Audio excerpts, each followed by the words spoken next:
बात कही। हम लोग सब जानते हैं कि बिना हमारे सहयोग के इस देश की प्रगति होना वहाँ कठिन कार्य है।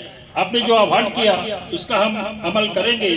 इस तरीके से आश्वस्त करते हुए मैं आज के इस कार्यक्रम में हमारे समाज सेवक जिनका हमें बहुत सहकार्य मिला है, मिलते रहता है, आगे भी मिलता रहेगा, मैं उनसे भी विनती करता हूँ कि वे आए और अपने अमूल्य विचार से हमें अवगत कराए। श्री दीपक जी गिरे।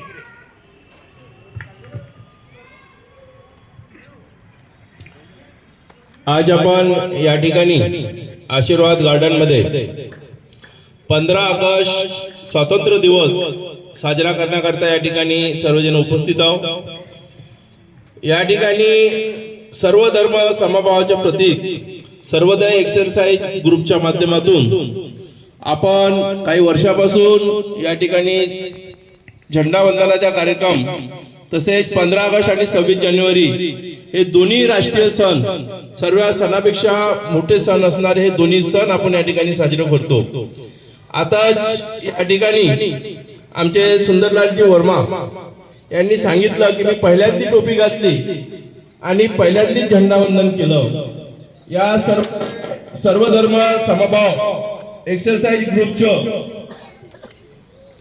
ह्या ग्रुप वर्माजी एवढा मोठा ग्रुप आहे आणि सर्वांना घेऊन चालणार आहे। आयुष्यात आपल्याला ही जी संधी आज या ठिकाणी मिळाली, ये संधि जो आपको मिली, ये संधि सिर्फ सर्वोदय एक्सरसाइज ग्रुप के माध्यम से मिल सकती है। इनको सबकी जानवर रहती है कि ज्येष्ठ नागरिक कौन है और कौन इसके आज के दिन का झंडा वंदन करेगा, ये ग्रुप में ठहराया जाता है। उसके त्याच्या निमित्तानं तुमच्या आज या ठिकाणी नंबर लागला आणि आम्हाला पण आनंद वाटला।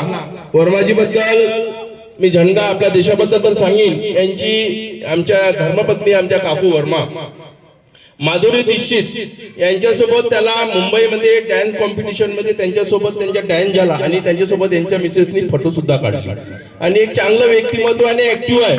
त्यांचे वय 70 ते 75 च्या दरम्यान आहे, पण आताही ऍक्टिव्ह चालून प्रत्येक सांस्कृतिक धार्मिक आध्यात्मिक कार्यक्रम ते अटेंड करतात।